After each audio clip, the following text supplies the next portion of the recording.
Seguro Auto Use eu monto como quiser e só pago pelo que eu escolho. Se eu tirar o picles, eu pago menos, né? Não. Rápido e do meu jeito. Só na Use mesmo. Baixe o aplicativo e contrate. Use. Seguro, tipo você.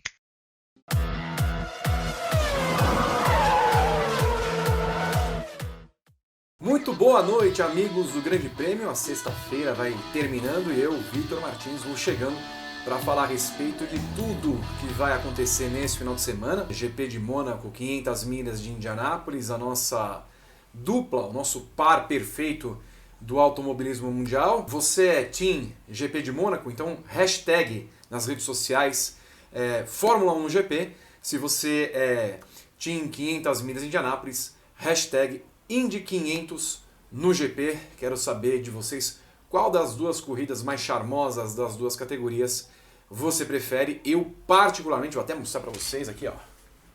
Não há nem dúvida para mim qual das duas corridas é a melhor. Para falar de um assunto meio técnico, eu até tenho a impressão que vocês gostam um pouquinho dessa parte técnica e aí é preciso um estudo maior, um aprofundamento maior nas questões todas para averiguar o que de fato acontece com essa Ferrari, que lá no começo, na pré-temporada, andou melhor que a Mercedes, parecia ter um destino muito melhor nesse campeonato, e que depois dos treinos livres da quinta-feira em Mônaco, já se percebe que não vai ter chance alguma, a não ser uma ausência das condições normais de temperatura e pressão.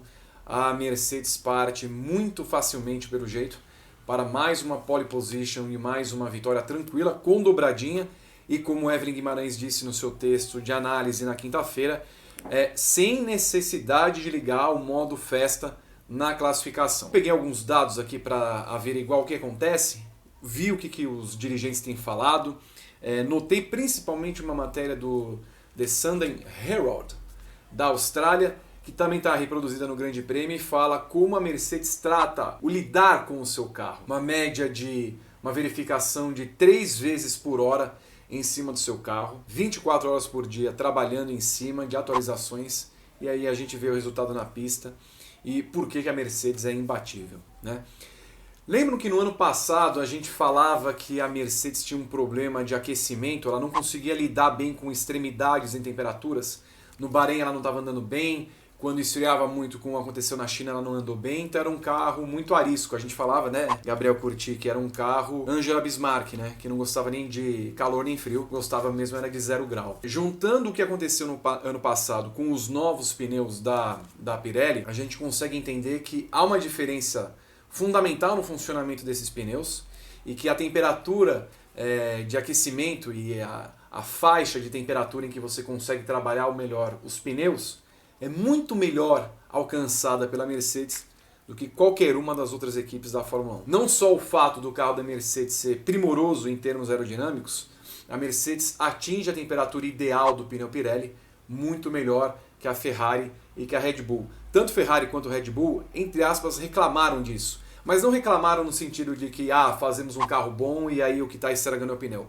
Elas sabiam muito bem como era o pneu desde Abu Dhabi no ano passado. O carro é que não consegue trabalhar aerodinamicamente e mecanicamente para chegar na temperatura ideal de trabalho. Ou se chega na temperatura ideal, ele acaba desgastando demais, então acabam usando melhor o pneu por muitas poucas voltas. Acontece isso nos dois carros.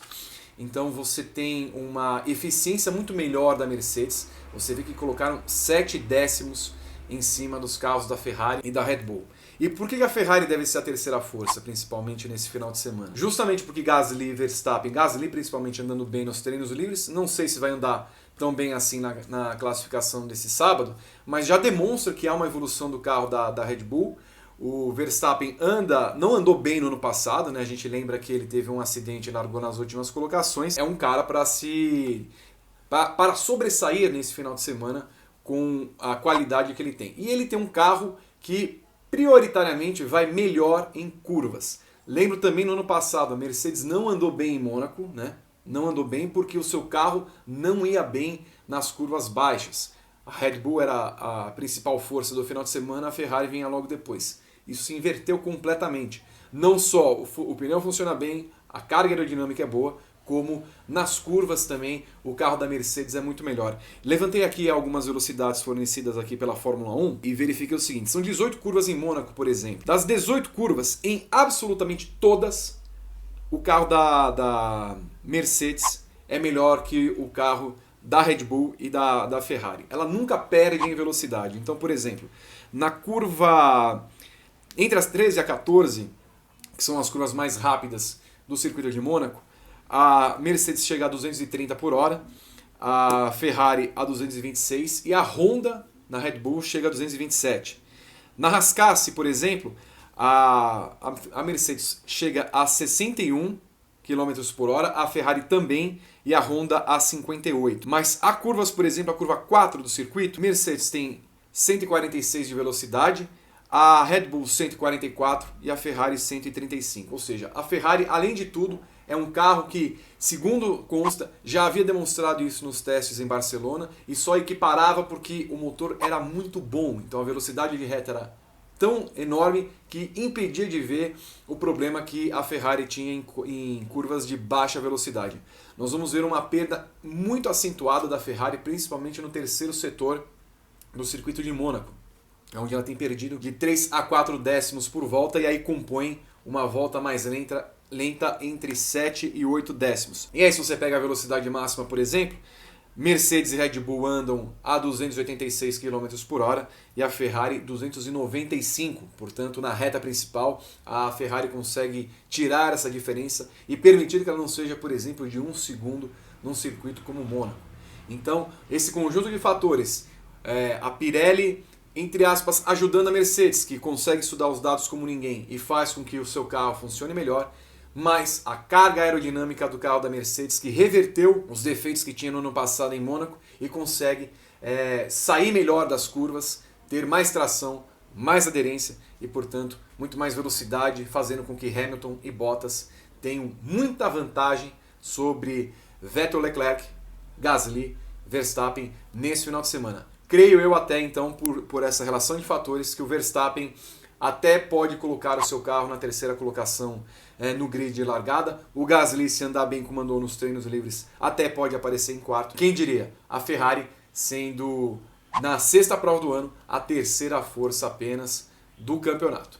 É um trabalho que Mattia Binotto e os seus Red Caps têm de resolver o quanto antes, até porque estamos atravessando o primeiro terço do campeonato e não há nada que indique que a Ferrari vá conseguir reverter esse cenário ao longo da temporada. Temo até, por tudo isso, que cheguemos a uma temporada como a de 88, por exemplo, em que a McLaren só não venceu todas as provas porque falhou no GP da Itália, venceu 15 de 16.